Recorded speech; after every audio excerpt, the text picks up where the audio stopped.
હવે શરૂ થવા જઈ રહ્યો છે દેશનો સૌથી મોટો કેસ આપકી અદાલત રજત શર્માની સાથે।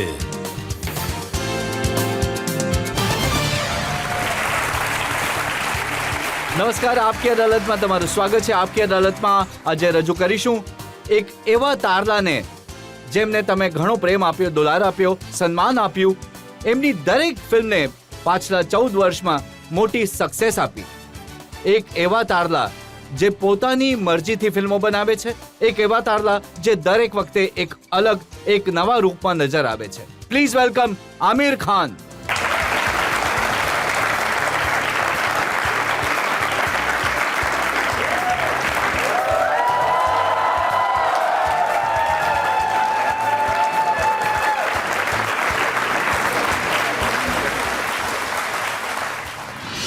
તો એ પહેલા કે આરોપો અને સવાલોનો સિલસિલો શરૂ કરીએ, આજના જજ પુષ્પેશ પંતની પરવાનગી લઈશું આજની કાર્યવાહી શરૂ કરવા માટે। કાર્યવાહી શરૂ કરવામાં આવે।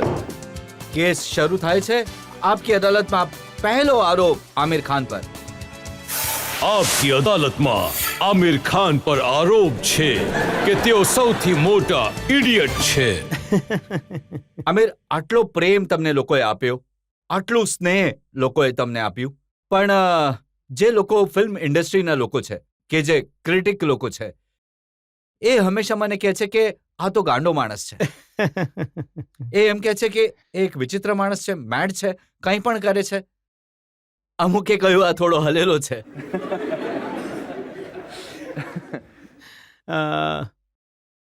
આ આરોપ તો મને મતલબ હવે સ્વીકારવું પડશે।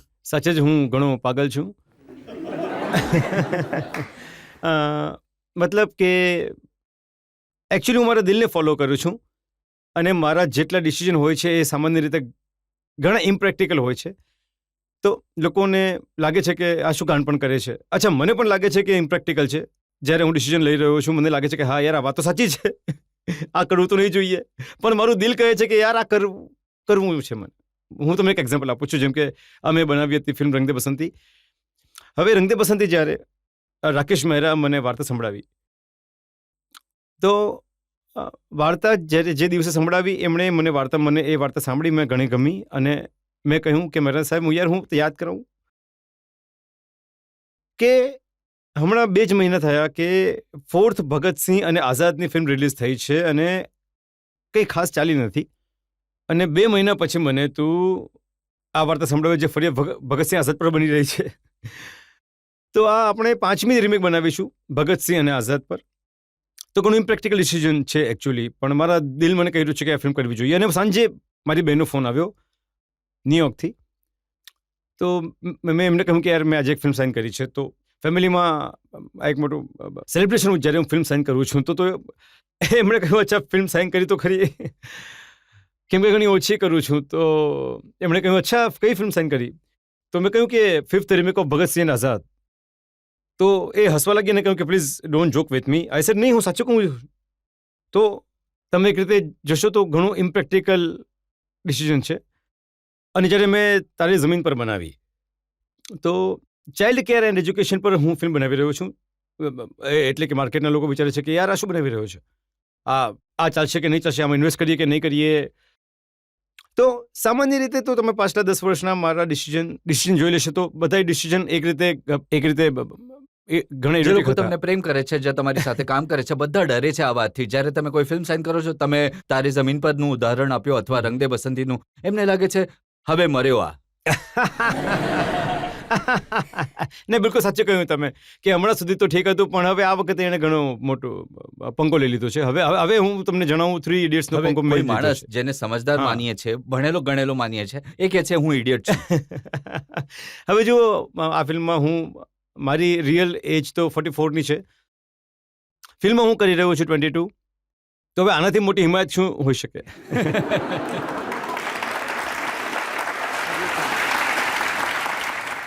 તો આ ઘણું સ્ટુપિડ ડિસિઝન લીધું અમે, અને હવે જોઈ શું થાય છે, તમે લોકો કહેશો। અહીંયા જે લોકો બેઠા છે એ કહે છે તમે લાગો છો 22ના। નહીં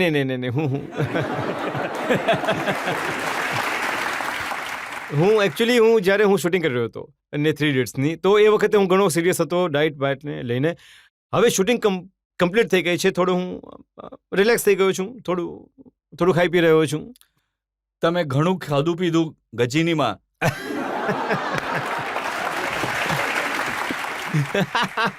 અને ખાઈ પીને ઘણું માર્યું પણ.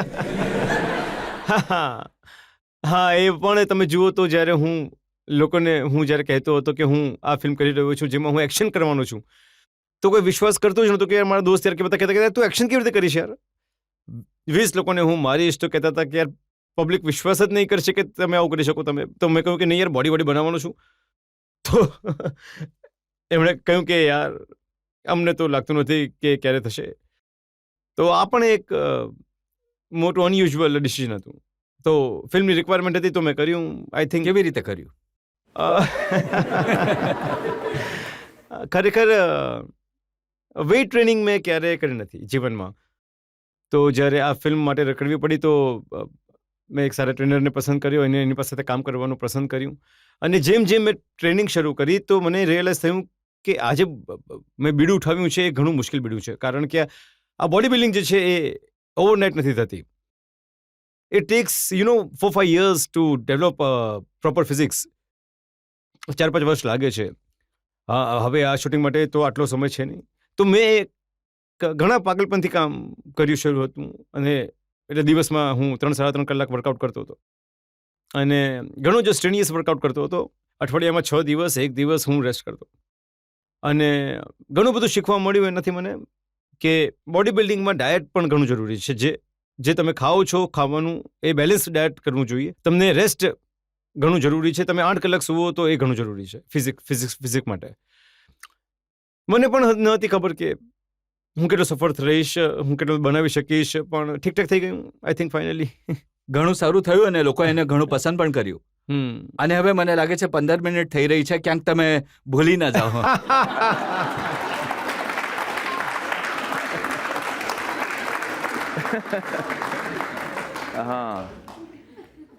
તમને હું જણાવું રજતજી, આ એક અજીબ વાત છે કે માઇન્ડ એટલું એક વિચિત્ર વસ્તુ હોય છે ને કે જ્યારે હું ગજનીનો રોલ કરતો હતો ને મેં એના પહેલાં મારી મેમરી ઘણી ઠીકઠાક હતી, શાર્પ હતી. પણ ગજની કર્યા પછી, હું મજાક નથી કરતો, ગજની કર્યા પછી મારી મેમરી ઘણી વીક થઈ ગઈ છે. એટલે કે મને લોકોના નામ યાદ નથી રહેતા. હું ભૂલી જાઉં છું કે હું ગાડી ચલાવી રહ્યો છું અને હું નીકળી જાઉં છું ક્યાંક જવા માટે, હું ભૂલી જાઉં છું કે ક્યાંક જાઉં છું. અચ્છા, હું ફોન મેળવું છું, પછી એ ફોન ઉઠાવે છે તો હું કહું છું કે હા ભાઈ, કોને ફોન કાઢ્યું મેં યાર, પછી નામ જોવું પડે છે. તો આવું થાય છે. તો એવું નથી ને કે તમે શરીર પર લખી લીધા છે નામ અને ફોન નંબર? હવે પરિસ્થિતિ પણ આવી શકે છે. જ્યારથી તમે આ રીતની ફિલ્મો કરી છે, જેમ કે લગાન, જ્યારે તમે ફિલ્મ કરી એ સમયે જ્યારે એક અલગ રીતની ફિલ્મો ચાલતી હતી, ફેશનેબલ ફિલ્મો હતી, વધારેમાં વધારે ફિલ્મો સ્વિટ્ઝરલેન્ડમાં શૂટ થતી હતી, હિરોઈન હીરોના ચહેરા અલગ હતા. એ સમયે જ્યારે તમે નક્કી કર્યું કે મારે લગાન કરવી છે, તો તમને કોઈકે તો કહ્યું હશે કે ભાઈ આ શું કરી રહ્યા છો? ને ઘણા લોકોએ કહ્યું. આઈ થિંક વધારે જે લોકો જાણતા હતા કે હું શું બનાવી રહ્યો છું, કે શું બનાવવા જઈ રહ્યો છું, તો એમનું એક એવું હતું કે યાર ઘણી તું રિસ્ક લઈ વસ્તુ બનાવે છે અને આ તારે નહીં બનાવવી જોઈએ. જાવેદ સાહેબ લિરિક્સ લખી રહ્યા હતા અમારી ફિલ્મ માટે, તો એમણે વાર્તા સાંભળી. આશુતોષજી ગયા હતા એમને વાર્તા સંભળાવવા. એમણે પણ ફોન આવ્યો કે યાર આમિર, હું તને મળવા ઈચ્છું છું, ઘણું અર્જન્ટ છે. તો મેં કહ્યું કે બોલો શું વાત છે ભાઈ?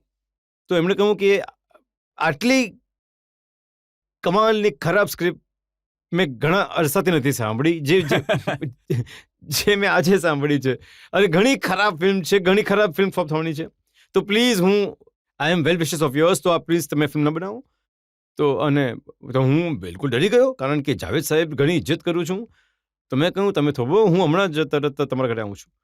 તો હું ઘરે ગયો, એમની સાથે 2-3 કલાક બેઠો અને એમને સમજવાની કોશિશ કરી કે શું કહી રહ્યા છે, કે ખોટું નથી કહી રહ્યા, કે જે પણ કહેતા હતા એ બધી વસ્તુઓ અમે રૂમ બનાવવાની ચાલી છે ઇન્ડસ્ટ્રીમાં કે યાર આવું નહીં કરવું જોઈએ, આ પેલું કરવું જોઈએ, આવું નહીં કરવું જોઈએ, ફિલ્મ ન કરવી, સ્પોર્ટ્સની ન હોય.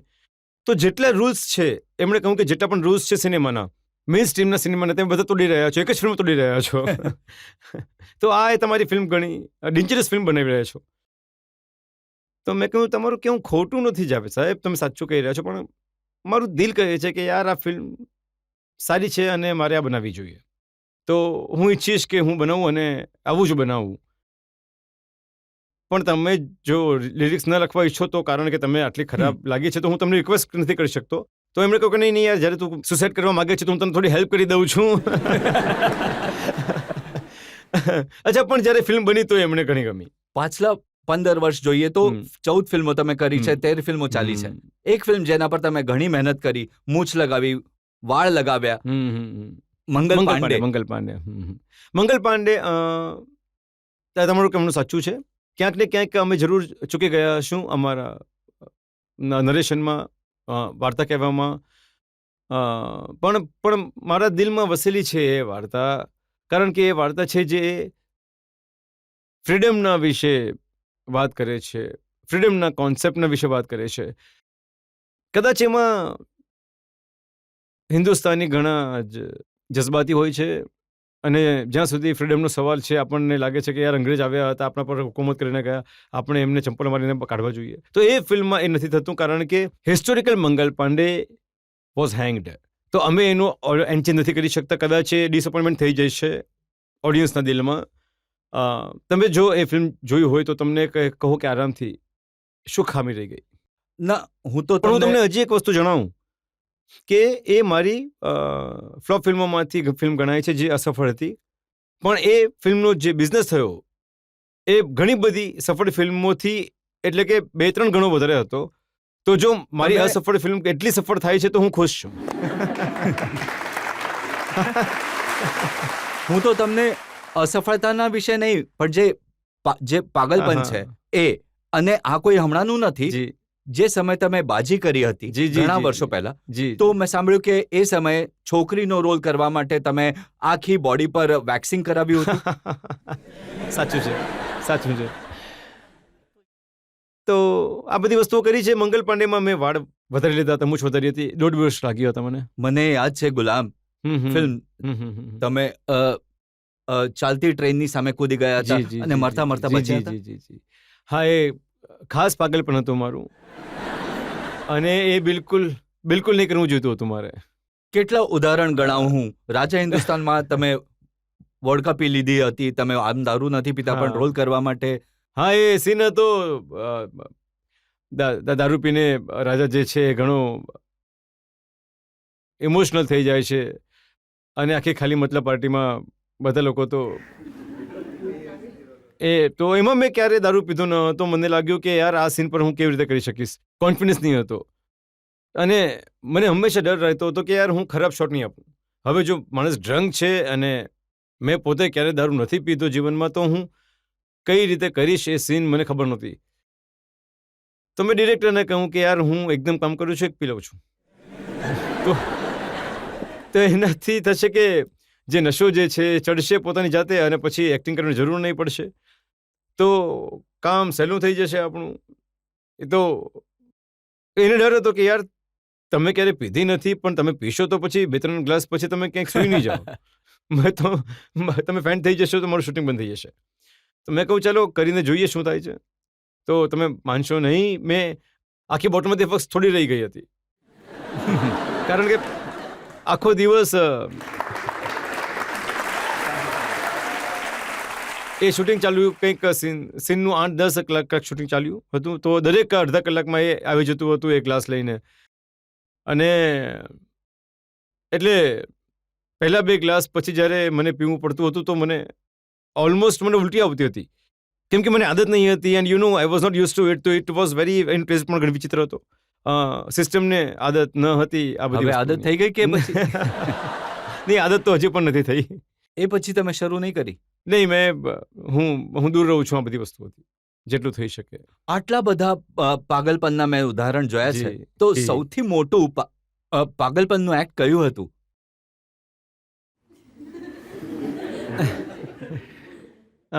શું લાગે છે ભાઈ તમને લોકોને? ગજની? અચ્છા, એકદમ અનબિલીવેબલ છે. પણ એમાં પાગલપન શું છે યાર? અથવા તમે એવું માનો છો કે એવું પાત્ર હજી આવવું બાકી છે?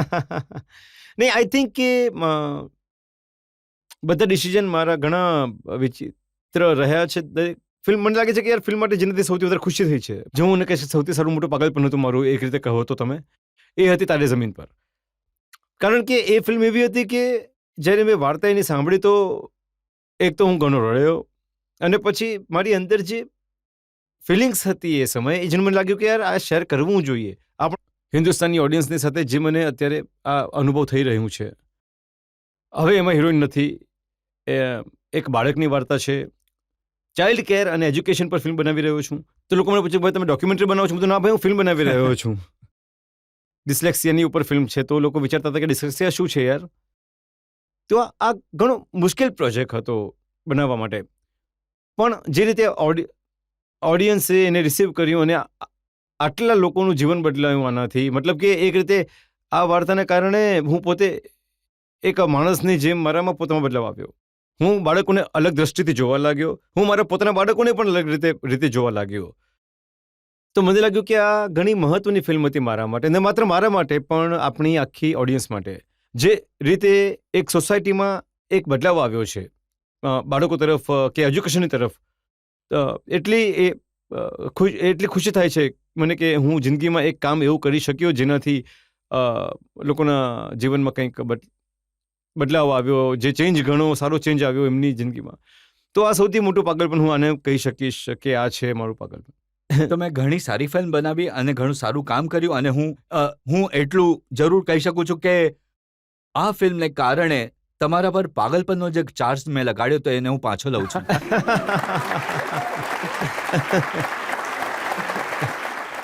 મને લાગે છે કે તમારા કરિયરમાં તમે આ પહેલો ચાર્જ પાછો લીધો હશે.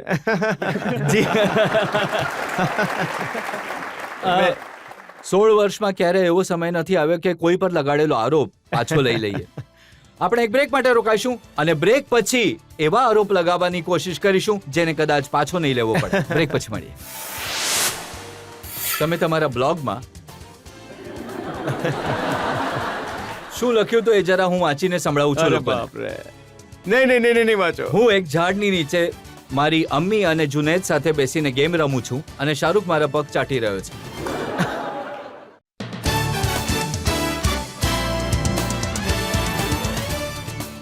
આપકી અદાલતમાં આજે આપણે કેસ ચલાવી રહ્યા છીએ, જનતાની તરફથી આરોપ લગાવી રહ્યા છીએ આમિર ખાન પર. આપકી અદાલતમાં આગલો આરોપ. આપકી અદાલતમાં આમિર ખાન પર આરોપ છે કે તેઓ સૌથી વધારે ચાલાક છે.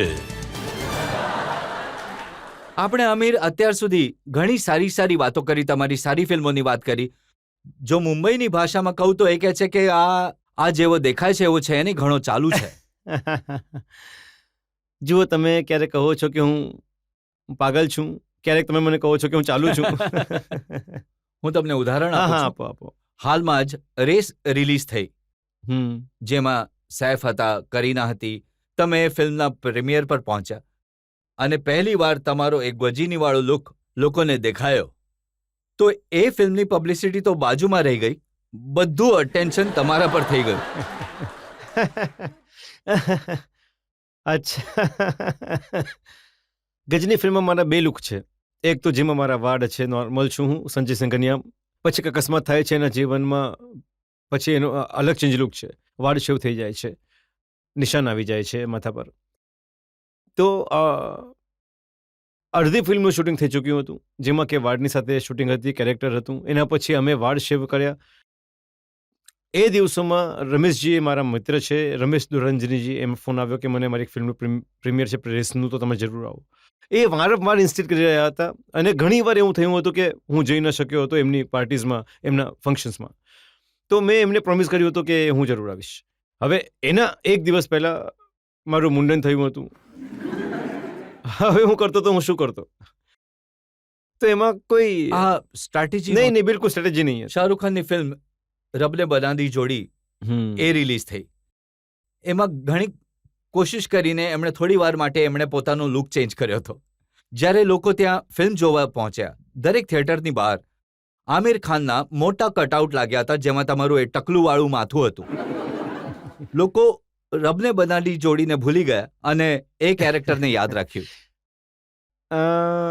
ગજનીમાં એક પર્ટિક્યુલર લુક હતો મારો, અને આ દરેક ફિલ્મમાં તમે નહીં કરી શકો જેમ ફિલ્મ કરો છો.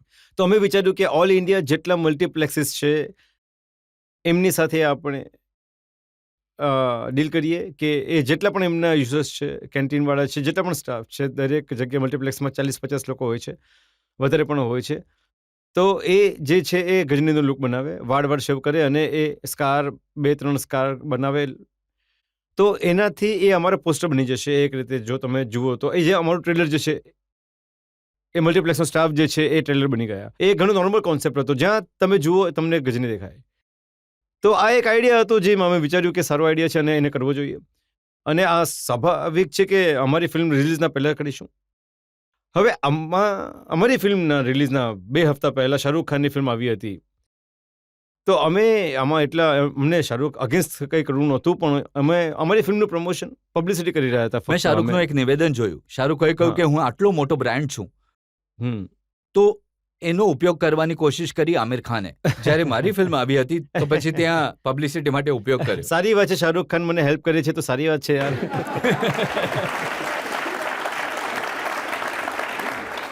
તમે આજે કહી રહ્યા છો કે એ તમને હેલ્પ કરે તો એ સારી વાત છે, પણ તમે તમારા બ્લોગમાં શું લખ્યું હતું એ જરા હું વાંચીને સંભળાવું છું લોકોને. નહીં વાંચો. આમિર ખાને પોતાના બ્લોગમાં લખ્યું છે, જજ સાહેબ તમે સાંભળો અને જનતા સાંભળે. હું એક ઝાડની નીચે મારી અમ્મી અને જુનેદ સાથે બેસીને ગેમ રમું છું અને શાહરૂખ મારા પગ ચાટી રહ્યો છે. વચ્ચે વચ્ચે હું શાહરૂખને બિસ્કિટ આપી રહ્યો છું. એનાથી વધારે મને શું જોઈએ? ઓફો.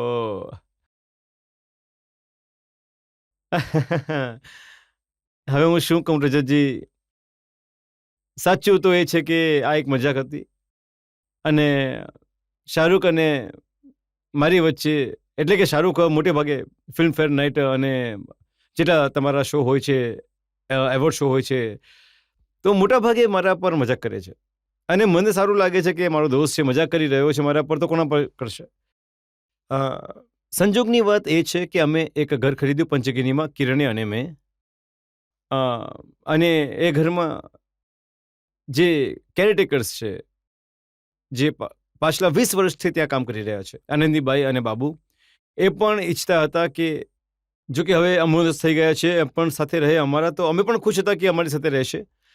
હવે એમનો એક કૂતરો છે જેનું નામ છે શાહરૂખ. હવે હું શું કરું? કેટલી બધી નહીં, ફિલ્મોમાં મેં નહીં, જોયું છે સાંભળો કે તો. વિલન કહે છે કે જો તે આમ નહીં કર્યું તો હું તારા નામનો કૂતરો પાડી દઈશ. તો અચ્છા, તો મેં જ્યારે ઘર ખરીદ્યું તો મને ખબર નહોતી કે ઘરની સાથે સાથે કૂતરો પણ ખરીદી લીધો છે. બિલકુલ એડ નહોતો મને. તો જ્યારે મેં કૂતરાને જોયો, જે ઘણો હેન્ડસમ કૂતરો છે. હા. અરે, તમને લોકો લાગી રહ્યું છે કે હું મજા કરી રહ્યો છું, પણ સાચું કહું છું. તો મેં એમ નામ પૂછ્યો આનંદીબાઈને કે ભાઈનું નામ શું છે? તો એમણે કહ્યું કે શાહરૂખ. તો કિરણ સાથે બેઠી હતી. કિરણે કહ્યું કે બહુ અજીબ નામ આપ્યું છે શાહરૂખ. તો મેં એમને પૂછ્યું કે શું કામ તમે નામ રાખ્યું શાહરૂખ? એમણે કહ્યું કે આ બંગલામાં અમુક વર્ષો પહેલા એડ ફિલ્મની શૂટિંગ થઈ હતી અને શાહરૂખ સાહેબ આવ્યા હતા અને એમની કોઈ એડની શૂટિંગ હતી આ બંગલામાં. અને એ જ દિવસે અમને આ ઘરે લાવેલા અને અમે શાહરૂખના મોટા ફેન છે, તો અમે આનું નામ શાહરૂખ રાખી દીધું. તો એમણે આ રાખ્યું છે એટલે કેમ કે શાહરૂખના મોટા ફેન છે. શાહરૂખની એ દિવસે જોગાનું જોગ ત્યાં શૂટિંગ ચાલી રહી હતી. તો કિરણે એમને કહ્યું કે આમિર સારું નહીં લાગે તો આપણે એને શાહરૂખ નહીં કહીએ, આપણે એને શાકી કહીશું. તો તમે વિશ્વાસ નહીં કરશો કે એ દિવસથી આજ સુધી અમે કિરણ અને હું એને શાકી કહીએ છીએ. અમે શાહરૂખ પણ બ્લોગમાં તમે બ્લોગ પર આવી ગયો છું. હવે એક દિવસ હું સાચે જ આ રીતે બેઠેલો હતો માની સાથે, જુનેદની સાથે, બાળકોની સાથે. તો મેં કહ્યું કે યાર શાહરૂખ વિશે લખું છું તો શાહરૂખ વાંચીને હસશે, એને પણ મજા આવશે, એ હસશે. કેમ કે એ એટલા મજાક કરે છે મારા પર. એ જરૂર મને લાગતું હશે કે યાર અમીરે આજ સુધી કંઈ પણ મજાક નથી કરી મારા પર, સારું નથી લાગતું.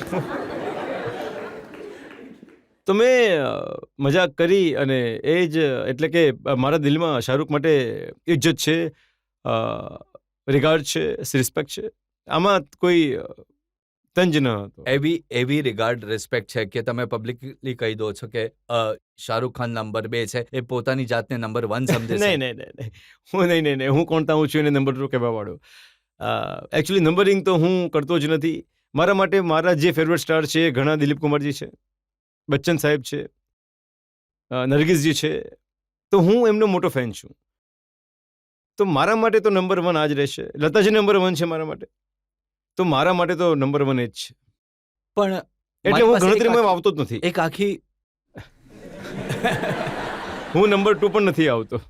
મારી પાસે એક ઘણું લાંબુ રિસર્ચ છે. હા. તમે શાહરૂખ વિશે શું કહ્યું, શાહરૂખે તમારા વિશે શું કહ્યું, હમ. અને પાછલા ઘણા મહિનાઓથી સિલસિલો લગાતાર ચાલી રહ્યો છે. એમાં એવું છે ને કે જ્યારે અમારી બંનેની ફિલ્મો સાથે આવી રહી હતી, રબને બનાદી જોડી અને ગજની, બંને 2 સપ્તાહનું તફાવત હતો એમની રિલીઝની ડેટમાં. તો એ વખતે મીડિયામાં શાહરૂખ પણ ઇન્ટરવ્યૂઝ આપી રહ્યા હતા અને હું પણ ઇન્ટરવ્યૂ આપી રહ્યો હતો. તો આ મને લાગે છે કે આ એ અરસાની વાત એ જ છે, સમયની એ જ સમયની વાત છે. તમે કહ્યું કે એમને માર્કેટિંગ સ્કિલ્સ નથી આવડતા. નહીં, મેં આ નથી કહ્યું. મારી પાસે એકચ્યુઅલી હું તમને જણાવું, પાછલા 20 વર્ષથી મેં ક્યારે શાહરૂખ પર કોમેન્ટ નથી કરી, ક્યારે કમેન્ટ નથી કરી. પણ શાહરૂખે ઘણી મોટે ભાગે મારા વિશે ઘણી વસ્તુઓ કહી છે, હું ક્યારેય જવાબ નથી આપતો. જોગાનું જોગ આ વખતે અમારી બંનેની ફિલ્મ સાથે લાગી હતી, તો મીડિયા અને અમુક લોકો સવાલ પૂછી રહ્યા હતા. હવે એમણે ઘણા આ વખતે પણ, એ પહેલાં પણ ઘણું બધું કહેતા હતા મારા વિશે, આ વખતે પણ એમણે ઘણું બધું કહેવાનું શરૂ કર્યું. તો આ વખતે મને લાગ્યું કે યાર મારે જવાબ આપવો જોઈએ, તો મેં અમુક જવાબ આપ્યા. સારા જવાબ આપ્યા હતા. હવે જે મને સાચું લાગ્યું મેં જવાબ આપ્યા. તો મેં ક્યારે એમને નંબર 2 નથી કહ્યા. તમે એ કહ્યું કે એ નંબર 1 નથી. નહીં, મેં આ પણ નથી કહ્યું. મેં કહ્યું કે યાર મારે માટે સચિન તેંડુલકર નંબર 1 છે. આજ સુધી તો મેં ક્યારેય સાંભળ્યા નથી બોલતા કે હું નંબર 1 છું. મેં એ કહ્યું. એમના જે બાળકો છે એ તમારા ઘણા ફેન હતા, અને જ્યારે તમે આ કૂતરાવાળી વાત લખી તો બાળકો નારાજ થઈ ગયા તમારા. જી જુઓ, હું શાહરૂખની ઘણી ઇજ્જત કરું છું. ખાસ કરીને હું શાહરૂખની એટલી ઇજ્જત કરું છું કે he is a really very family main. He is always looking after his children, his wife, his sister, his family. I really respect him for that. હું ઘણી ઇજ્જત કરું છું શાહરૂખ. તો જો એ મારી તરફથી કંઈક એવું થયું છે અજાણતા, જેને કારણે એમને કે એમના પરિવારને દુઃખ પહોંચ્યું છે, તો હું અનકન્ડિશનલી અપોલોજાઇઝ કરું છું માફી શાહરૂખ ખાન અને એમની ફેમિલીને. કારણ કે હું ક્યારેય કોઈનું દિલ નથી દુખાવવા માંગતો. જ્યાં સુધી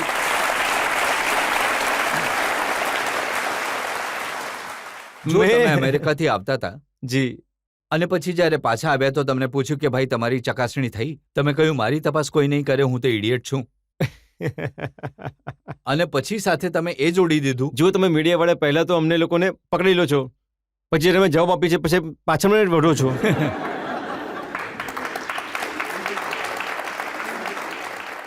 હવે હું એરપોર્ટથી આવ્યો તો મને કોઈ પૂછે છે કે ભાઈ તમારી તપાસી થઈ? તો મેં કહ્યું કે કહીશ નો કમેન્ટ્સ, શું બોલું હું?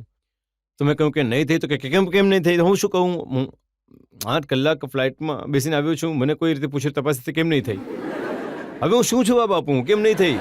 તો જે મારા મનમાં આવ્યું મેં કહ્યું કે મારી તલાશી નથી, કારણ કે હું ઇડિયટ છું. તો હું ઇડિયટ લોકોની તલાશી નથી થતી.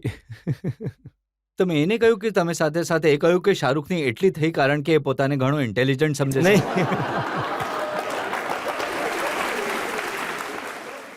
મને લાગે છે કે આ તમારા દિલની વાત છે જે તમે બોલી રહ્યા છો.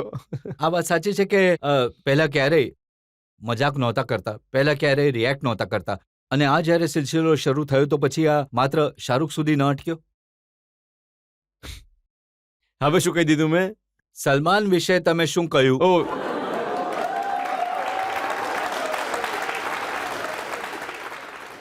શું બોલ્યો ભાઈ? મને સલમાન ખબર માટે પડી હું કે તમારા જે ભત્રીજા છે એમની જે ફિલ્મ આવી જેમાં તમે મેઇન પાછળ સૂત્રધાર હતા, એમાં તમે એક ગીત લખાવ્યું.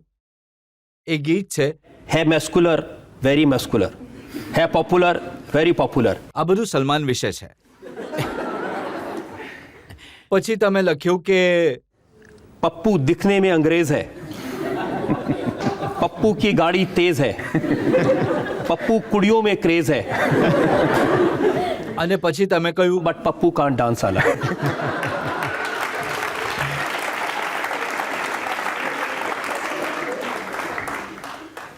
જુઓ, એ સાચું છે કે આ ફિલ્મ મારી છે, મેં પ્રોડ્યુસ કરી છે, અને એ ફિલ્મમાં ગીત આવું પણ છે, પણ આ સલમાન પર બિલકુલ નથી. મેં હું તો એ કહું- સાંભળ્યું છે કે અસલિયતમાં આ ગીત તમે જ લખ્યું છે અને સલમાન માટે લખ્યું છે. નહીં, આ તો લખ્યું છે તો બસ. અને હું તમને કહું છું કે આ વાત સાચી કેમ નથી કારણ કે હું કહું છું, કારણ કે સલમાન ઘણું સરસ નાચે છે. હું કંઈ ખોટું કહી રહ્યો છું? તો સલમાનની જે બધી ક્વોલિટી છે તમે વાંચી છે, એ ઘણો ક્રેઝ, છોકરીઓમાં ક્રેઝ છે ચલો એનો, બાકી તો ઠીક છે. બધી કરેક્ટ છે. એટલે કે એ અંગ્રેજ દેખાય છે, એ કરે છે, તે કરે છે, બધી વસ્તુઓ, પણ ડાન્સ પણ સારો કરે છે. તો પપ્પુ સલમાન હોઈ જ નહીં શકે.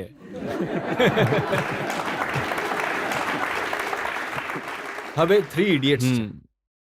ફિલ્મ તો હજી રિલીઝ જી, નથી જી, થઈ, જી. પણ અમુક અંદરના લોકોએ મને કહ્યું કે એમાં તમારો કરીના કપૂરની સાથે ઘણો લાંબો કિસનો સીન છે. અરે બાપ, અને કહેવાવાળાનું એ પણ કહેવું હતું કે એ એવો સીન છે કે સૈફ અલી એના પર કુરબાન થઈ જશે.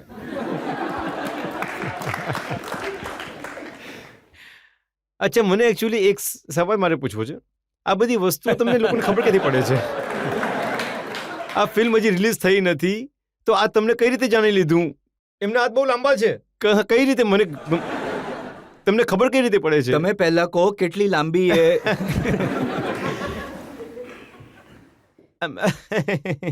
જુઓ, તમે ફિલ્મ જોશો તો તમને ખબર પડશે. ટાઈમ તો કરી નથી મેં ફિલ્મને હજી, પણ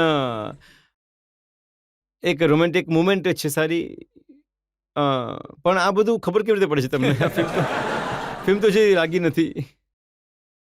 શું એ સાચું છે કે આ એક એવો સ્ટન્ટ છે જે એમની જે ફિલ્મ છે કુરબાન, એને જ કુરબાન કરી દે? નહીં. ઉલટાનું સ્ટન્ટ બિલકુલ નથી. જો સ્ટન્ટ હોત તો અમારી ફિલ્મમાં પ્રોમોમાં તમને દેખાતું હોત. પ્રોમોમાં તમને ક્યાંય નથી દેખાતું. હવે તમે આ સવાલ પૂછી લીધો છે તો આ વાત ખુલી ગઈ. અને તમે વિચારી રહ્યા છો કે કોણ છે? હવે હું વિચારી રહ્યો છું કે કોને લીક કરું છું, કોને જેને પકડું હવે જઈને. કારણ કે આ ના તો અમારા પ્લાનમાં પણ નથી, અમે આનો ઉપયોગ પણ નથી કર્યો ક્યારેક. અમારી ફિલ્મમાં સ્ટેલિંગ પોઈન્ટ નથી, અને ફિલ્મ જે બનાવી છે અમે આ વસ્તુઓ પર થોડી અમારી ફિલ્મ વેચીએ છીએ કે લોકોને અંદર બોલાવીએ છીએ. આ વસ્તુઓ પર અમારી ફિલ્મ જે છે એની વાર્તા એટલી કમાલની છે, એ મારું માનવું છે કે આનો જે યુનિક પોઈન્ટ છે ફિલ્મનો, એ એની વાર્તા છે. એટલે સરસ છે. રાજુ જે રીતના ડિરેક્ટર છે, એમની ખાસિયત એ છે કે તમને એન્ટરટેન કરે છે, સાથે સાથે તમને એનરિચ પણ કરે છે. એટલે કે તમને મજા પણ આવશે અને તમને કંઈક મળશે પણ ફિલ્મથી. જેમ કે મને બનાવી હતી ગાંધીગીરી, મુન્નાભાઈ લાગે રહ્યો, મુન્નાભાઈ MBBS. તો આ બધી ફિલ્મમાં પણ મને લાગે છે કે એમણે વાર્તા લખી જે છે એમાં આપણને જોવાની મજા આવે છે, એન્ટરટેન થઈ શકીએ છીએ, અને એની સાથે સાથે આપણે કંઈક મહત્વની વસ્તુ શીખવા મળે છે. અમે રાહ જોઈશું આ ફિલ્મની, અને એ પણ જોઈશું કે એ સીનની લંબાઈ કેટલી છે. અને હાલમાં એક બ્રેક માટે રોકાઈશું, અને બ્રેક પછી જ્યારે મળીશું તો આપકી અદાલતમાં આમિર ખાન પર જનતાના કેસનો વધુ એક દોર. ફરાહ ખાનની ફિલ્મ, આખી ઇન્ડસ્ટ્રી હતી. શાહરૂખે બધાને બોલાવ્યા ગીતમાં, એક ગીતમાં, પણ એક માણસ એ ઇન્ડસ્ટ્રીનો ગાયબ હતો ત્યાંથી. એ હતો આમિર ખાન. મને લાગે છે કે બધી વસ્તુઓ હું ફિટ નથી થતો. ઓસ્કર માટે ફિટ થાવ છો? નહીં.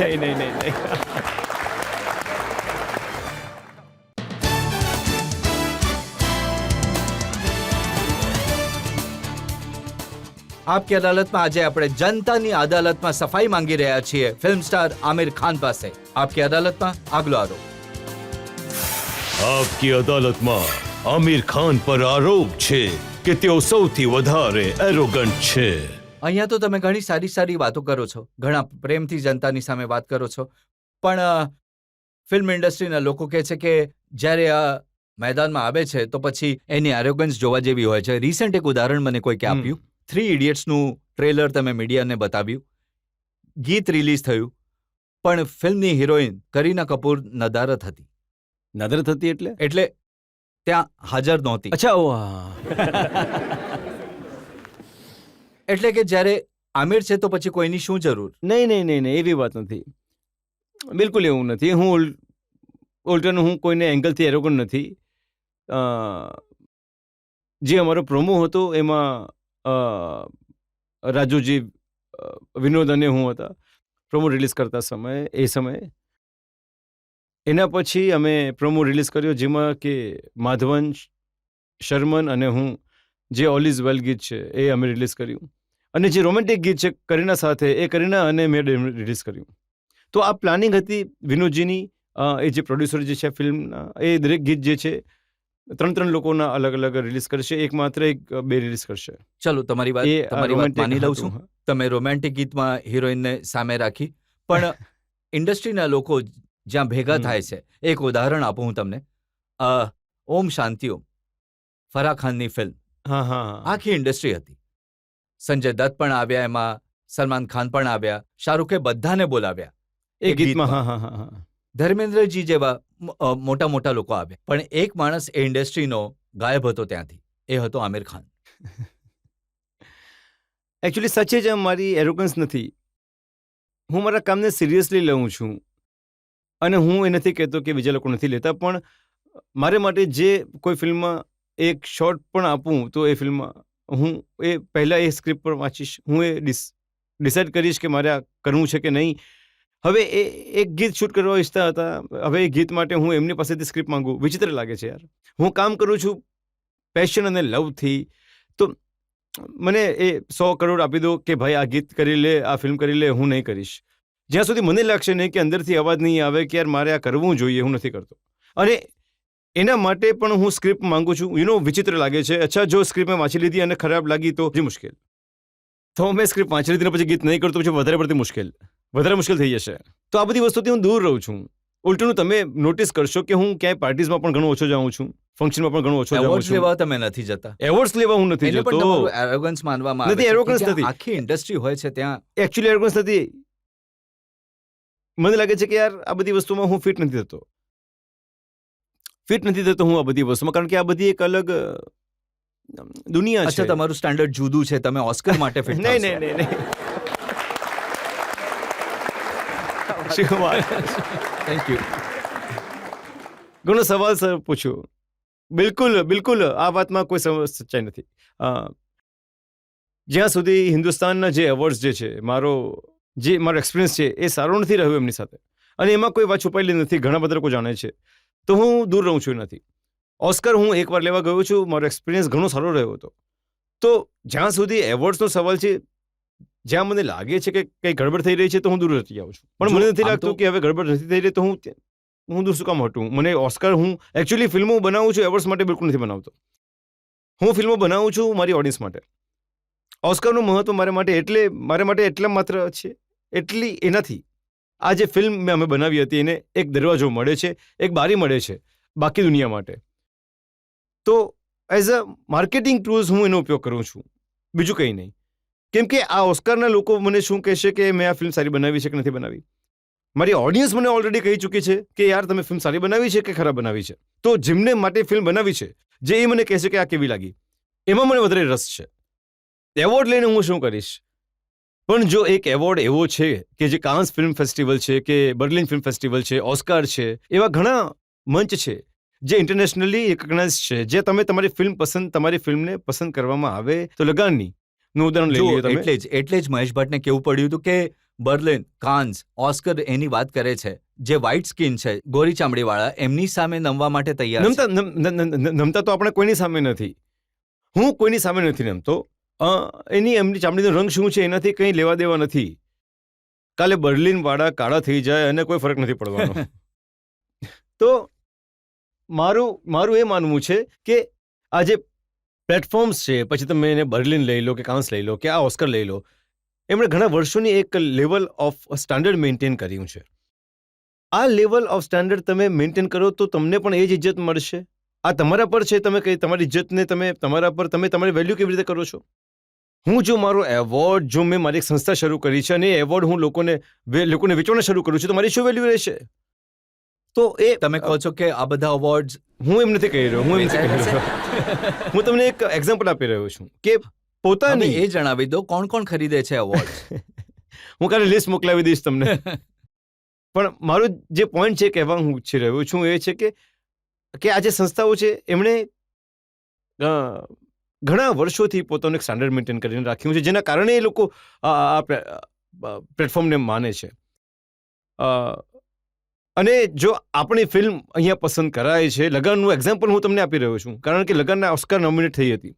હવે કેમ કે આ ઓસ્કાર નોમિનેટ થઈ, ઘણા બધા લોકો દુનિયાભરમાં જેમને સામાન્ય રીતના લગાન વિશે જેમની જાણકારી નહીં હતી, હવે નેટ પર જઈને શોધી છે કે યાર આ કઈ ફિલ્મ હતી જે ઓસ્કારમાં નોમિનેટ થઈ, અમે પણ DVD જોવા ઈચ્છીએ છીએ. તો એ ચક્કરમાં ઘણા બધા લોકોએ એક હિન્દુસ્તાની ફિલ્મ જોઈ અને એક ઇન્ડિયન મેઇન સ્ટ્રીમ ફિલ્મને ઘણી પસંદ કરી. આ વાતમાં કેટલું તથ્ય છે કે લગાન જો 3.5 કલાક લાંબી ન હોત ત્યાંની ઓડિયન્સને જુરીના હિસાબથી નાની હોત, એમાંથી ગીતો કાપી નાખવામાં આવત તો કદાચ એને એવોર્ડ મળી પણ આમાં એકચ્યુઅલી કોઈ સચ્ચાઈ નથી. કારણ કે તમને હું એક્ઝામ્પલ આપીશ કે 56 ફિલ્મો હતી કદાચ એ વર્ષે, જે વર્ષે લગન કોમ્પિટિશનમાં હતી. નોમિનેટ થવું, ટોપ 5માં આવવું એટલું મુશ્કેલ છે. અને જ્યાં સુધી જ્યુરી મેમ્બર એને જે લગભગ 300-400 જ્યુરી મેમ્બર્સ હોય છે, એટલે કે 7-8 જ્યુરી મેમ્બર્સ નથી હોતા, જ્યાં સુધી એ 300-400 લોકોને તમારી ફિલ્મ ઘણી પસંદ નથી આવતી, એ ટોપ 5માં આવતી જ નથી. તો એમને લગતું હતું કે તમારી ફિલ્મમાં ગીતો છે અને એમને ગીતો નથી ગમતા, અથવા ઘણી લાંબી છે એમને પસંદ નથી, તો નોમિનેટ ન થાત. તમારી ફિલ્મ ઘણી ગમી છે, આપણે હિન્દુસ્તાનની એક ફિલ્મ એમને ઘણી પસંદ પડી છે ત્યારે જઈને નોમિનેટ થઈ.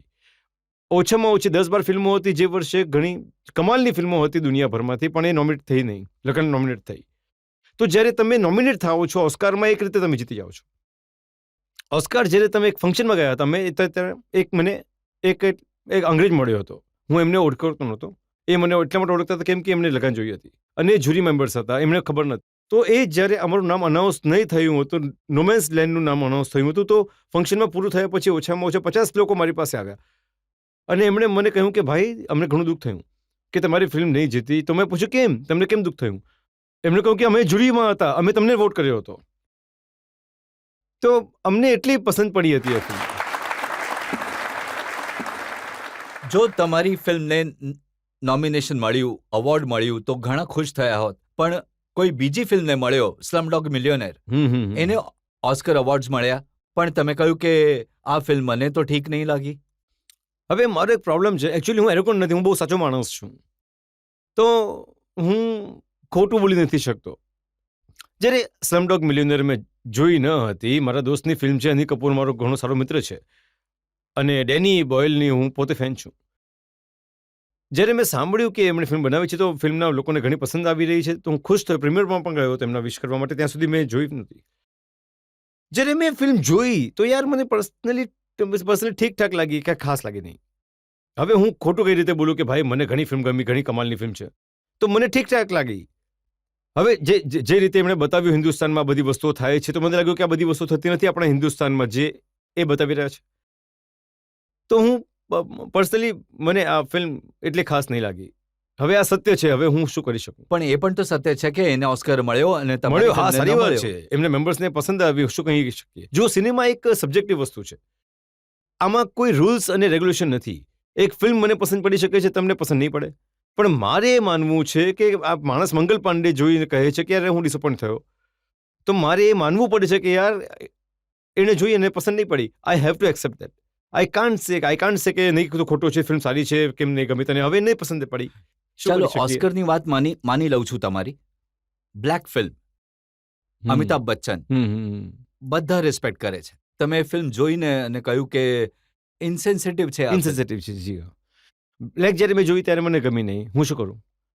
અને એમાં મને લાગ્યું કે યાર આપણે શું બતાવી રહ્યા છીએ આપણે ઓડિયન્સ. મને શું ખરાબ લાગ્યું તમને જણાવું કે આપણે જ્યારે બાળકો વિશે, એક છોકરી જે છે સાંભળી નથી શકતી, જે જોઈ નથી શકતી, બોલી નથી શકતી, આપણે એ છોકરીને ઝાપટ મારી રહ્યા છીએ, એનું માથું પાણીમાં ધકેલી રહ્યા છીએ અને એને આપણે ડરાવીને, એટલે કે ડરાવીને, ધમકાવીને, ટોર્ચર કરીને આપણે એને શીખવાડી રહ્યા છીએ.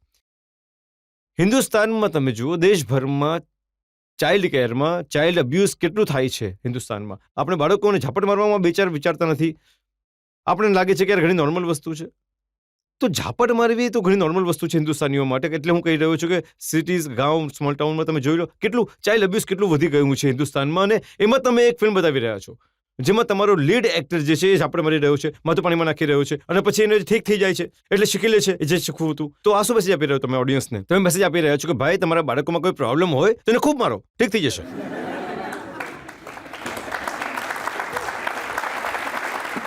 તો જે બાળક જે છે એ જોઈ નથી શકતો, સાંભળી નથી શકતો, બોલી નથી શકતો, તોફાન કરી રહ્યો છે, તો પછી તમે એને મારશો તો શીખશે, મારીને શીખશે. આ તમે સબકોન્શિયસલી જે તમે મેસેજ આપી રહ્યા છો એ ઘણો ડેન્જરસ મેસેજ આપી રહ્યા છો. તો મને તો એઝ એન ઇન્ડિયન સિટીઝન મને ઘણું વિચિત્ર લાગ્યું કે આ શું મેસેજ આપવામાં આવ્યો છે. જો અમિતજીની હું ઘણી ઇજ્જત કરું છું અને મારા માટે એ હંમેશા એક એવા મુકામ પર રહેશે જ્યાં હું પોતે મારા જીવનમાં કદાચ ક્યારેક પહોંચવાની કોશિશ કરીશ. તો એ વસ્તુ પોતેની જગ્યા પર જ છે. પણ તમે ચૂપ નહીં રહો, કહેશો જરૂર. જો એમાં હવે એ વાત છે કે એ વાત નીકળી છે તો હવે હું તમને જણાવું. એક જર્નલિસ્ટ હતો જેને હું ઇન્ટરવ્યૂ લીધો. બ્લેક મને પસંદ નહીં આવી હતી તો હું 2 વર્ષ પહેલાં કહી ચૂક્યો હતો. અને અમિતજીને પણ કહી ચૂક્યો હતો, કારણ કે હું એમનો ફેન છું અને એમને હું ક્યારે પણ મળ્યો હતો. એમને પછી મેં એમને વાત કરી હતી, મેં એમને આ કહી હતી વાત, અને એમને પૂછ્યું કે કેમ પસંદ નહીં ગમી. મેં એમને સમજાવ્યું કે ભાઈ કઈ વસ્તુ મને નહીં ગમી, જે મને લાગ્યું હતું મેં એમને કહ્યું. તો એમને આ વાત જાણ હતી. એના 2 વર્ષ પછી એમણે એટલે બ્લેક જ્યારે રિલીઝ થઈ ચૂકી હતી, એના 2 વર્ષ પછી કોઈકે મને ઇન્ટરવ્યૂ લીધો અને એમણે મને ઘણા સવાલો પૂછ્યા કે એમણે 2 વર્ષ પહેલાંનો સવાલ ઇન્ટરવ્યૂ વાંચેલો, તો એમણે મને ફરી પૂછ્યું કે બ્લેકના વિશે. તો મેં બીજી વાર જવાબ આપ્યો કે એણે આખા ઇન્ટરવ્યૂમાં બાકીનું જે મારું 2 કલાકનું ઇન્ટરવ્યૂ હતું એમણે અલગ જ રાખી દીધું અને આખો ઇન્ટરવ્યૂ બ્લેકના વિશે કરી દીધો. તો એવું લાગી રહ્યું હતું કે જાણે હું હાથ ધોઈને બ્લેકની પાછળ પડી ગયો છું. તો આ અનફોર્ચ્યુનેટ વાત છે. કદાચ પછી મને લાગ્યું કે યાર કદાચ મારે નહીં બોલવું જોઈતું. તમે સાચું કહી રહ્યા છો, મારે ન બોલવું જોઈતું હતું. તમે શું કે તમે ચૂપ થઈ જાઉં હું? અહીંયા જે લોકો બેઠા છે એ તો કહે છે કે તમારે સાચું બોલવું જોઈએ. અને હું ઇજ્જતથી બોલી રહ્યો છું, એટલે મને લાગે છે કે અચ્છા ભૂલ મારાથી કોઈ પણ થઈ શકે છે. એટલે કે હું અમિતજી પર રિસ્પોન્સિબિલિટી નથી નાખી રહ્યો, હું આ ફિલ્મ મેકર પર નાખી રહ્યો છું રિસ્પોન્સિબિલિટી. ફિલ્મ જે બનાવે છે, જે વાર્તા લખે છે, મોટે ભાગે અમે એક્ટર લોકો અમારી દુનિયામાં ખોવાયેલા રહીએ છીએ, અમારું કામ કરીએ છીએ. થઈ શકે છે એકચ્યુઅલી હું એ લેખક અને ડિરેક્ટર પર વધારે રિસ્પોન્સિબિલિટી નાખી રહ્યો છું કોઈ પણ ફિલ્મની. પછી એ ફિલ્મ સારી હોય, ખરાબ હોય, જેવી પણ. બાકી બચ્યું જે છે ઇન્ટરવ્યૂ કરવા વાળા પર નાખી દીધું તમે. ક્યારેક તમે લોકો કરો છો ચતુરાઈ, શું કરી શકીએ. પણ એક ઇમ્પ્રેશન એ જરૂર ક્રિએટ થાય છે કે બાકી ઇન્ડસ્ટ્રી જે કંઈ કરે છે તમે એનાથી એક અલગ લાઈન લો છો. એક હું તમને ઉદાહરણ આપું છું. મેડમ તુસોદ્સમાં વેક્સ મ્યુઝિયમ છે, પ્રેસ્ટિજિયસ વસ્તુ છે. અમિતાભ બચ્ચન ત્યાં છે, ઐશ્વર્યા રાય ત્યાં છે, શાહરૂખ ખાનનું પૂતળું ત્યાં લાગ્યું છે, સલમાન ખાન છે. પણ જ્યારે આમિર ખાનને એની ઓફર આવી તો તમે કહ્યું કે શું આ વસ્તુ છે, હું નહીં જાઉં. નહીં, એવી વાત નથી. એકચ્યુઅલી એ કદાચ ખોટી રીતે બહાર પણ નીકળી છે એ વાત. મેડમ તુસેડ જે મ્યુઝિયમ છે એ ઘણું સારું મ્યુઝિયમ છે. એ અલગ અલગ પાત્રો એમાં ત્યાં એમણે ડિસ્પ્લે કર્યા છે, એટલે માટે ઇન્ટરનેશનલ સ્ટાર્સના. તો સારી વાત છે. જ્યારે મને ઇન્ટિમેશન આવી તો હું મારા કામમાં મોટે ભાગે બિઝી રહું છું, અને મને જે મારી પ્રાયોરિટી છે એ આ નથી. મારી પ્રાયોરિટીઝ આ તો ફેક્ટ વાત છે. મારી પ્રાયોરિટીઝ આ નથી કે હું ઊભો રહું, આ ફોટો પડાવીને પુત્ર બનાવવા પ્રાયોરિટી નથી. હું એ સમય બિઝી છું મારા કામમાં. હું કઈ રીતે કરી રહ્યો છું. બની શકે છે કે એમણે અલગ રીતે સમય મને પૂછ્યું હોય તો મેં ના પાડી હોય, ખબર નથી મને. પણ એ સમય હું બિઝી હતો તો મેં કહ્યું કે યાર આ સમય મારી પાસે બિલકુલ ટાઈમ નથી, હું ફિલ્મમાં બિઝી છું, મને બધું. તો મારી પ્રાયોરિટીઝ જે છે હું કરી રહ્યો છું, એમાં મારું ધ્યાન રહે છે. પછી હું આસપાસ વિચારતો નથી મારે શું કરવું છે, શું નથી કરવું. તો આ જે એકચ્યુઅલી જે એરોગન્સનો જે આરોપ જે તમે લગાવ્યો, એના ખાસ કારણ એ હોઈ શકે છે કે જ્યારે હું કોઈ પણ એક કામ કરું છું તો મારી બધી એનર્જીસ એ એક કામ પર એટલી ફોકસ થઈ જાય છે કે મોટે ભાગે હું આસપાસની જેટલી બાકીની વસ્તુઓ છે હું ટોટલી ભૂલી જાઉં છું. કોઈ મારા દોસ્ત મને ફોન કરે છે, હું એમનો ફોનનો જવાબ નથી આપતો. હવે બની શકે છે કે એમને લાગે કે હું એરોગન્ટ માણસ છે, આપના ફોનનો જવાબ નથી આપી રહ્યો. એકચ્યુઅલી હું એરોગન્ટ એ સમય બિલકુલ નથી હોતો. હું મારા કામમાં ખોવાયેલો રહું છું અને મને બીજી કોઈ રીત નથી આવડતી કામ કરવાની. આ હું પર્પઝલી નથી કરી રહ્યો. ચલો, તમે આજે જવાબ આપ્યો છે એના પર જનતા નક્કી કરશે, જનતાના જજ નક્કી કરી લો ભાઈ કે શું તમે સાચે જ એરોગન્ટ છો કે નથી. પણ મારી પાસે હજી આરોપો છે. આપણે એક બ્રેક માટે રોકાઈશું અને બ્રેક બાદ આમિર ખાન પર જનતાના કેસનો વધુ એક દોર. રામ ગોપાલ વર્માએ ફરિયાદ કરી, આટલા સવાલો પૂછ્યા, આટલો જીવ લીધો કે હવે આની સાથે કામ કરવું મુશ્કેલ છે. તો એકચ્યુઅલી રામુ જો મારી સાથે કામ નહીં કરે તો આનાથી વધારે ખુશીની વાત મારા માટે બીજી કંઈ નહીં હોઈ શકે.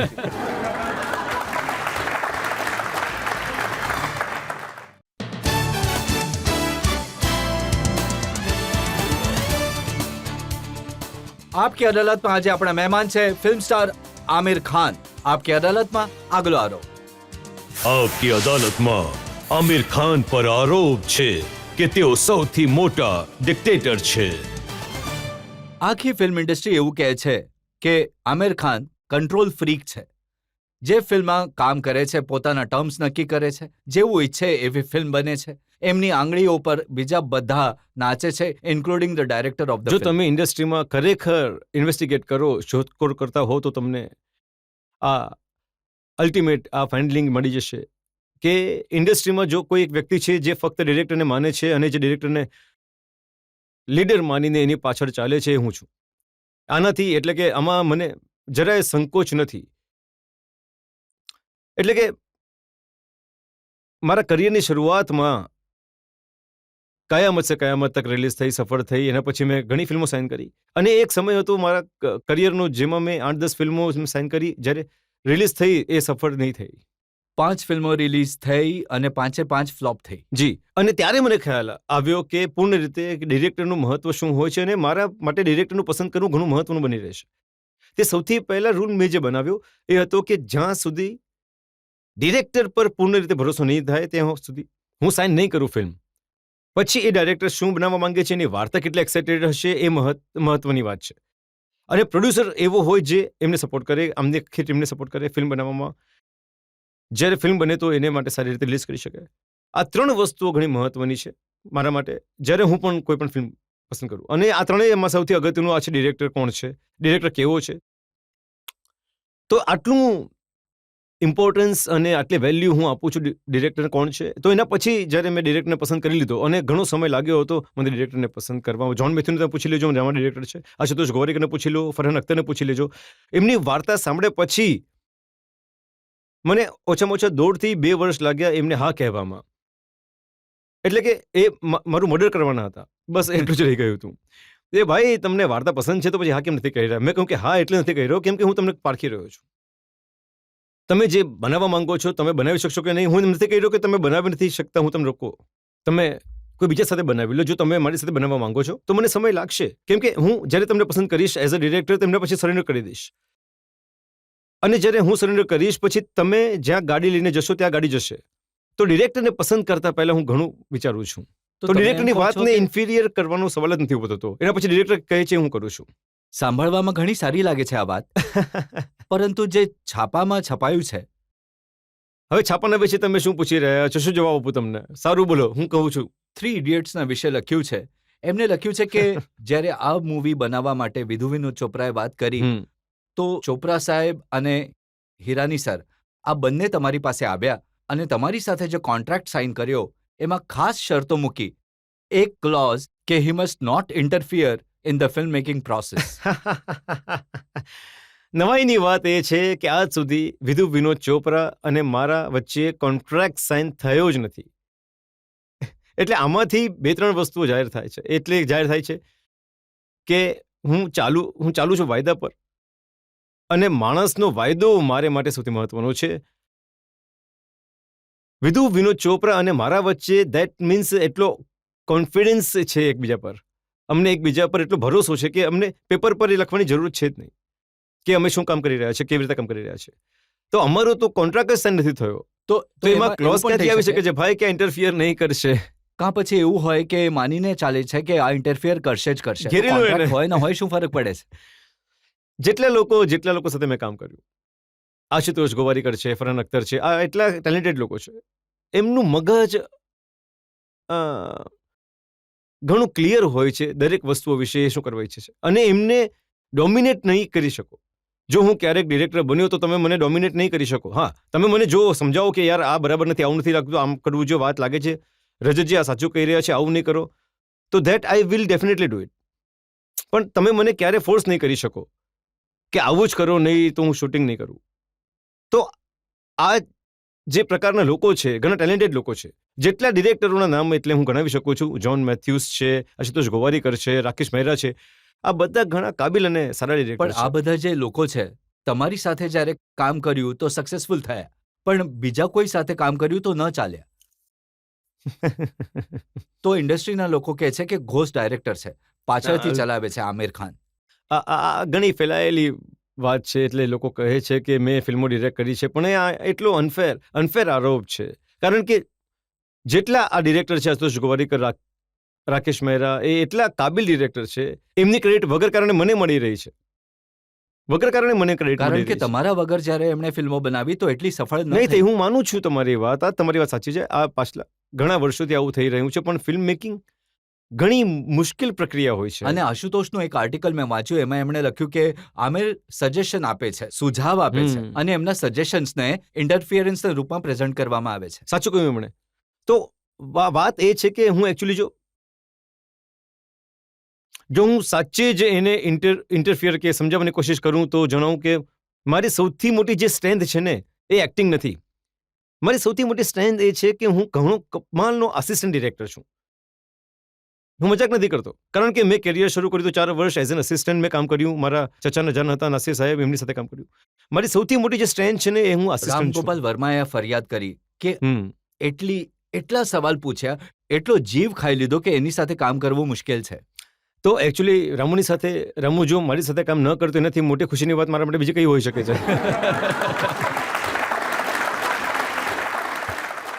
મને ઘણી ખુશી છે કે મારી સાથે કામ નહીં કરી રહ્યો. પણ એક એવી ફિલ્મ છે જેના વિશે ચર્ચા એ છે કે જ્યાં તમે કામ કરી રહ્યા છો અને ડાયરેક્ટરની સામે તમારો અવાજ જ નથી નીકળતો, તમે સજેશન પણ નથી આપતા, અને જે કહેવામાં આવે એ કરો છો. કોણ? કઈ ફિલ્મ તમે કહી શકો છો? હાલમાં બની રહી છે? જી. અચ્છા, મારી વાઈફની હશે. હા.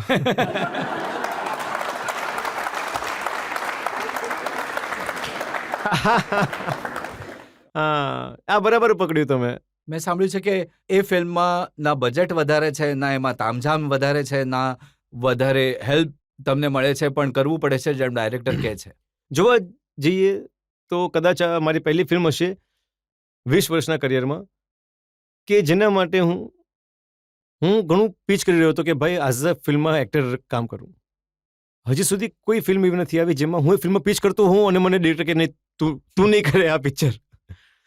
તો જ્યારે મેં કિરણની આ વાર્તા સાંભળી મને ઘણી પસંદ પડી અને હું ઈચ્છી રહ્યો હતો કે આની અંદર એક રોલ કરું. અને કિરણે કહ્યું કે નહીં, તમે આમાં એક્ટિંગ નહીં કરશો. તો મને ઘણું વિચિત્ર લાગ્યું. મેં કીધું કેમ ભાઈ? તો એમણે કહ્યું કે તમે ઘણા મોટા સ્ટાર છો અને મારી ફિલ્મ ઘણી નાની છે, તો તમે એમાં ફિટ નહીં થયા. તો મેં કહ્યું કે નહીં, તમે એવું કેમ બોલી રહ્યા છો? મેં કહ્યું કે નહીં, હું ઘણું ગોરિલા સ્ટાઇલમાં શૂટિંગ કરવાની છું. કેમેરો મારો નાનકડો હશે, મારો 60 નંબરનો કેમેરો.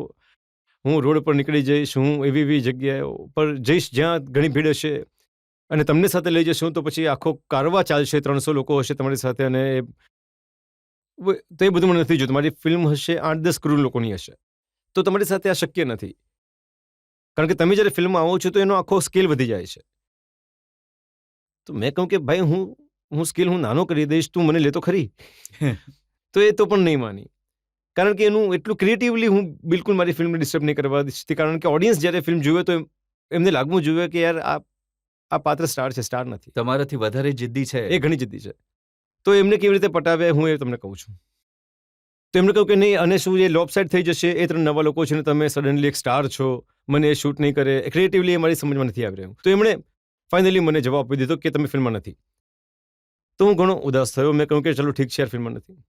હવે એમની એક કાસ્ટિંગ ચાલી રહી છે, એ લોકોને કાસ્ટ કરી રહ્યા છે, અલગ અલગ સ્ક્રીન ટેસ્ટ ચાલી રહ્યા છે, અને એ મને બતાવી પણ રહી છે કે જુઓ હું આના વિશે આવું વિચારી રહી છું, આ સારો છે, આ સારો. હું જોઈ રહ્યો છું કે કોણ પસંદ થઈ રહ્યું છે મારા રોલ માટે. તો મને ઘણી તકલીફ પણ થઈ રહી હતી. અને પછી મેં એક દિવસ કિરણને કે મેં યાર એક કામ કરીએ, કેમ કે એ જે લોકોને પસંદ કરી રહી હતી, મને લાગ્યું કે આ એટલા ઠીકઠાક નથી, એનાથી બેટર હોવા જોઈએ. તો મેં કિરણને કહું કે યાર એક કામ કરીએ, હું સ્ક્રીન ટેસ્ટ કરું છું ફિલ્મ માટે. એટલે નહીં કે હું આ ફિલ્મમાં રહું, કેમ કે તે તો કહી દીધું છે એકદમ સ્પષ્ટ કે હું આ ફિલ્મમાં નહીં કરીશ. તો મેં એક્સેપ્ટ કરી લીધું એ વાત, હું ફિલ્મમાં નથી. પણ તું સ્ક્રીન ટેસ્ટ તો કરશે મારો, તો તને અંદાજો આવશે કે યાર આ પાત્ર સાથે શું થઈ શકે, પોસિબિલિટી શું છે, અને એમાં જે પણ એક્ટર આવશે એ તમને પણ ક્લિયર થશે એઝ અ ડિરેક્ટર કે આ પાત્ર કઈ રીતે નીકળી આવી શકે પડદા પર.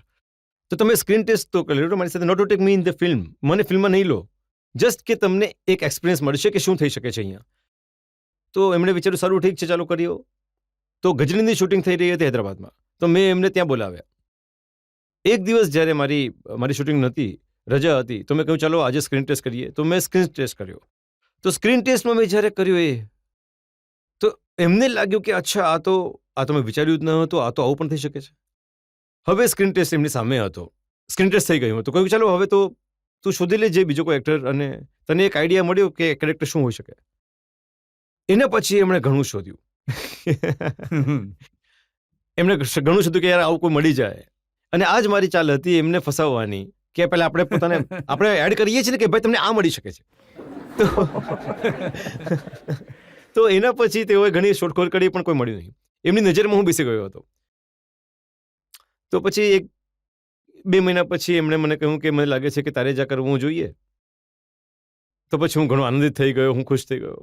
અને પછી મેં એમને કહ્યું કે જે તમે ટ્રેક રેકોર્ડ પર નજર રાખો, રંગ દે બસંતી જોઈ લો, 3 ઇડિયટ્સ તમે જોઈ લો, કે પછી તારી જમીન પર તમે જોઈ લો, કે દિલ ચાહતા હૈ જોઈ લો. આ બધી મૂવીઓમાં હું પાત્ર છું, હું આમિર ખાન નથી. મારી જેટલી પણ મૂવી તમે જોઈ લેશો, મેં એક એક્ઝામ્પલ આ મૂવીના માટે આપ્યા એટલે કેમ કે મારી સાથે અન્ય 2-3-4 લોકો છે. રંગ દે બસંતીમાં અન્ય 4 પાત્રો છે, હું પણ છું. એ 3 લોકો સ્ટાર નથી, હું સ્ટાર છું. પરંતુ ફિલ્મમાં કોઈ સ્ટાર નથી, ફિલ્મમાં હું પાત્ર છું.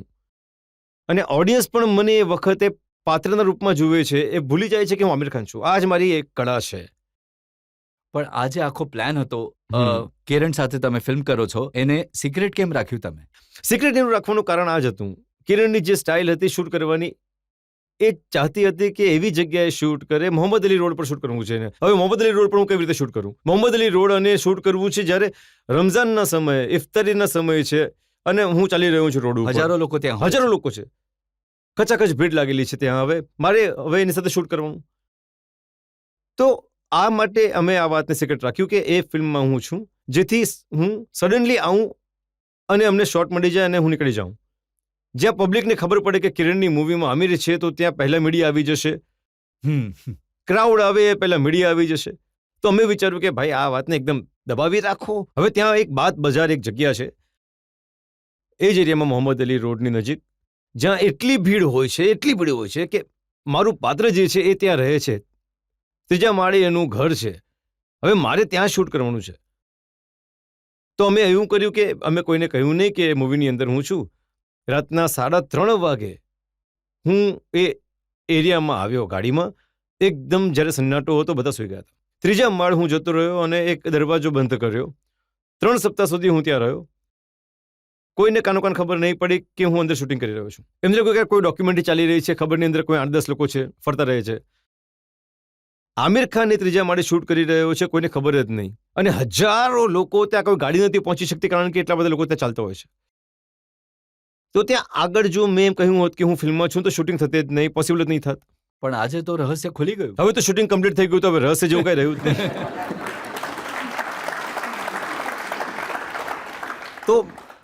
તો મને એકચ્યુઅલી ત્યાં ઘણી મજા આવી ત્યાં રહીને. 3 અઠવાડિયે હું ત્યાં રહ્યો હતો અને શૂટિંગ પણ ત્યાં જ થતી હતી. તો હું રહેતો હતો ત્યાં, જતો. એક રૂમ હતો અને એક બાથરૂમ હતું. તો ડાયરેક્ટ તો જેટલી મારી મીટિંગ હતી, આ એક વસ્તુ તમને જણાવવા બહુ એન્ટરટેનિંગ વાત છે. જેટલી મારી મીટિંગ હતી, વિનોદ ચોપરા છે, રાજુ ઈરાની છે, અને એ મને મળવા આવતા હતા આનું જે 3 ઇડિયટ્સના ડિસ્કશન માટે. તો શૂટિંગ ચાલી રહી છે રૂમમાં, અને બીજો એક રૂમ છે બાથરૂમ. બહાર હું જઈ નતો શકતો. તો મીટિંગ મારી બધી બાથરૂમમાં થતી હતી. તો કમોડ પર જે વિનોદ ચોપરા બેઠો છે અને અમે ડિસ્કસ કરી રહ્યા છે, ભાઈ આમ કરવું છે, આમ કરવું. આ પબ્લિકને ખબર નથી કે વાત શું થઈ રહી છે. અને ડાયરેક્ટર તમને વળતા પણ હશે? કિરણ ખેર, હા, મતલબ ડાયરેક્ટર તો વળતા હોય છે, શું કરી શકાય. આર્ટિસ્ટનું તો કામ છે સાંભળવાનું, ડાયરેક્ટરનું. બટ મને ઘણું ગમ્યું એમની સાથે કામ કરીને. મને લાગ્યું કે as an director she is very clear and એમની અંદર એ બધી ક્વોલિટીઝ છે જે એક સારા ડિરેક્ટરમાં હોય છે. વધારે નહીં કહેવા માંગીશ. ફિલ્મ હવે લોકો જુએ, પસંદ કરે તો હું પછી વાત કરું. મારે તમને એ પૂછવું હતું કે અત્યાર સુધી તમારી કઈ ફેવરેટ પિક્ચર હતી જેમાં તમને સૌથી સારો એક્સપિરિયન્સ રહ્યો? અમારી પોતાની મૂવી હા. કે આ તો પછી સ્વાભાવિક છે, તમને અન્ય કોઈની મૂવી સારી લાગતી નથી.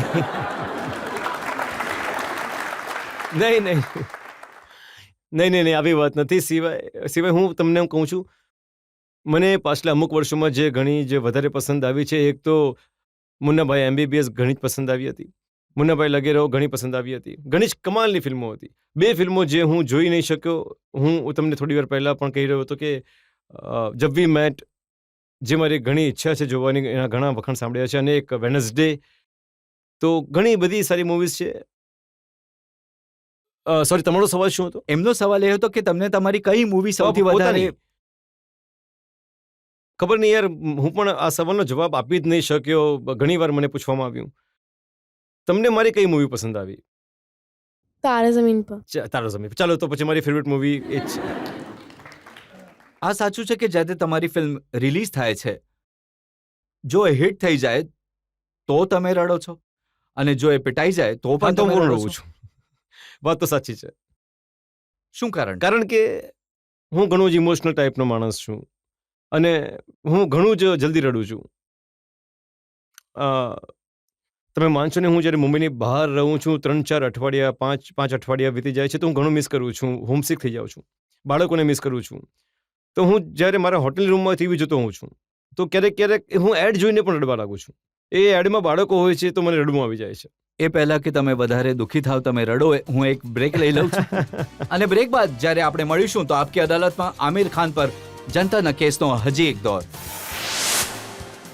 કયો રોલ કરશો તમે જો મહાભારત બને? જુઓ, મહાભારતમાં તો એકથી એક પાત્ર છે. મહાભારતમાં એક જ રોલ છે, શૂટ કરે છે મને, કૃષ્ણનો.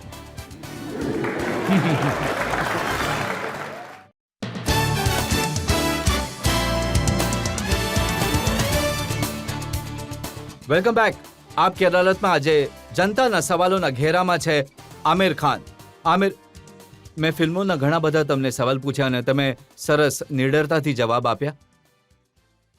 તમારી જે ફેમિલી હતી એ આખી ફિલ્મવાળાની ફેમિલી હતી. ફિલ્મ મેકર્સ, ડાયરેક્ટર્સ, એક્ટર્સ બધા ફેમિલીમાં છે. પણ મેં સાંભળ્યું કે પોલિટિકલ કનેક્શન પણ છે. મૌલાના અબુલ કલામ આઝાદના ડિસેન્ડન્ટ છો તમે. જી હા, જી હા, આ વાત સાચી છે. અને એટલે જ ક્યારેક રાજનીતિનો તાવ પણ ચડે છે. જી નહીં, રાજનીતિમાં મને કોઈ ઇન્ટરેસ્ટ નથી અને પોલિટિક્સથી હું દૂર જ રહેવા ઈચ્છું છું. હમણાં મેં તમારું એક નિવેદન વાંચ્યું. તમે સેન્ટ્રલ ઇન્ફોર્મેશન કમિશનર કોણ હોવું જોઈએ એના માટે પ્રધાનમંત્રીને એક ચિઠ્ઠી લખી, કિરણ બેદીનું નામ રેકમેન્ડ કર્યું તમે. જોવા જઈએ તો આમાં મારા માટે કોઈ પોલિટિકલ એંગલ નથી. હું એન્ટરટેનર છું અને એન્ટરટેનર જ રહીશ જીવનભર, કારણ કે આ એક વસ્તુ એવી છે જેમાં મારું દિલ છે. પણ એની સાથે સાથે મને લાગે છે કે હું એક જવાબદાર નાગરિક છું આ દેશનો, અને મારી તરફથી ન માત્ર મને પણ આપણે બધાએ પોતપોતાનો અવાજ ઉઠાવવો જોઈએ જ્યારે પણ આપણને કંઈક લાગે. હું એ પૂછું છું કે જેમ જેમ લોકોની ઉંમર વધે છે તો ઘડપણ તરફ જાય છે, બટ તમે તો જવાની તરફ જઈ રહ્યા છો. આનો શું રસ છે? ભાઈ, આ તમારા લોકોનો પ્રેમ જ છે, બીજું શું કહું. આનો કોઈ જવાબ નથી મારી પાસે. પણ આ સાચું છે આમિર. જો એકચ્યુઅલી સુંદરતા જે હોય છે ને એ જોવાવાળી નજરમાં હોય છે.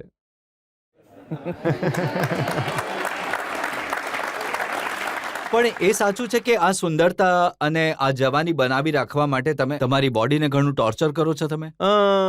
એકચ્યુઅલી ટોર્ચરની વાત નથી, એ ટોર્ચર તો ગજની માટે થયું હતું.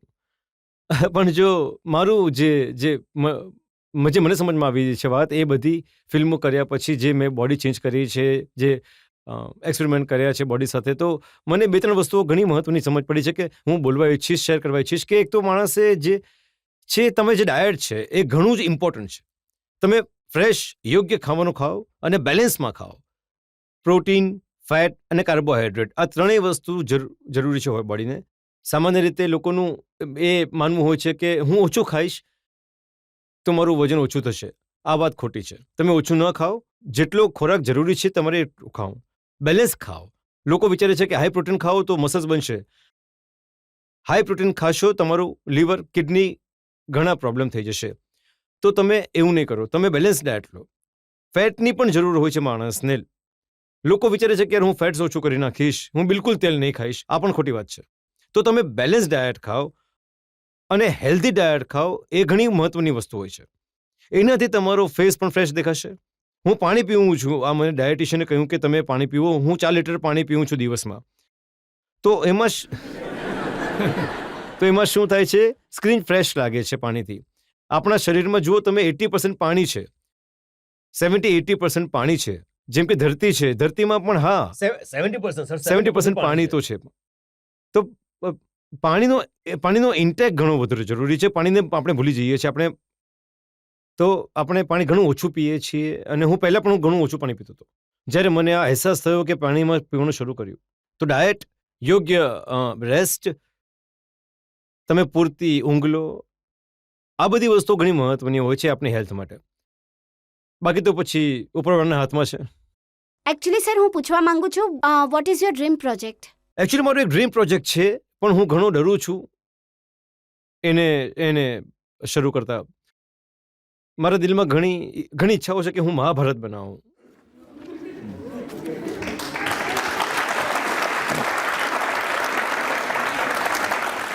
પણ એ એટલું કમાલનું રાઇટિંગ પીસ છે અને એટલું ચેલેન્જિંગ છે, પણ મને એટલું ગમે છે.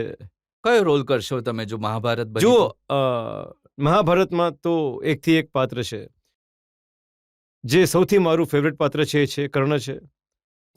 પણ હું એ પાત્ર નહીં કરી શકીશ, કારણ કે મારા મનમાં કર્ણ છે જે છે એ 6 ફૂટ 5 ઇંચનો ક્ષત્રિય છે, વોરિયર છે. મહાભારતમાં એક જ રોલ શૂટ કરે છે મને, કૃષ્ણનો.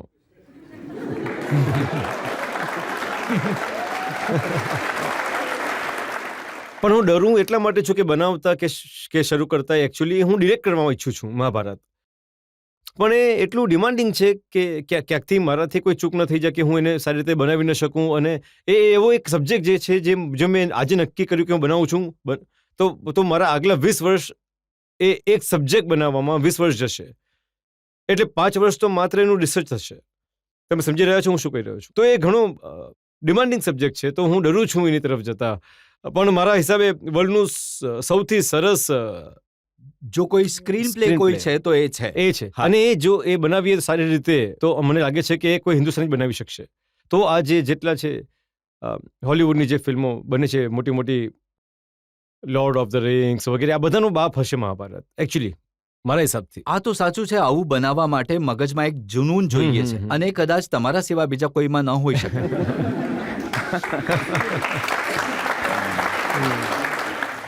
આપણે એક બ્રેક માટે રોકાઈશું, અને બ્રેક બાદ આપકી અદાલતમાં આજના જજ પુષ્પેશ પંતનો નિર્ણય.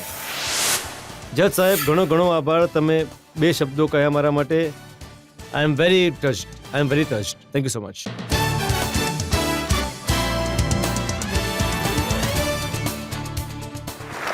આમિર, અમે દરેક પ્રકારના સવાલ તમને પૂછ્યા અને નિડરતાથી ઘણા ઉપયુક્ત રીતે તમે જવાબ આપ્યા.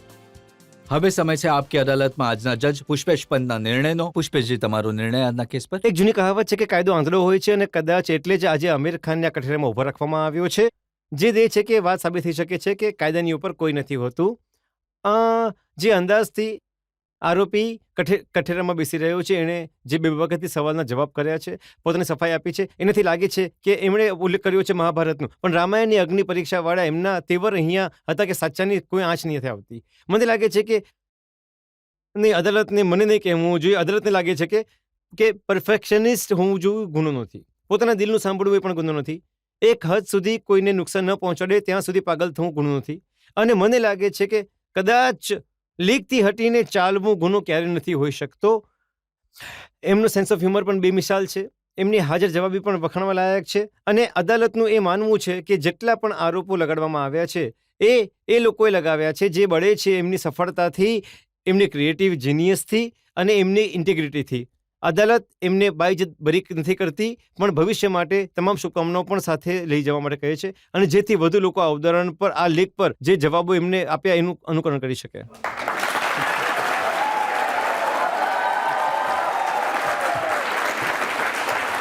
Thank you. તમે કંઈ કહેવા માંગો છો? જજ સાહેબ, ઘણો આભાર. તમે 2 શબ્દો કહ્યા મારા માટે. I am very touched. Thank you.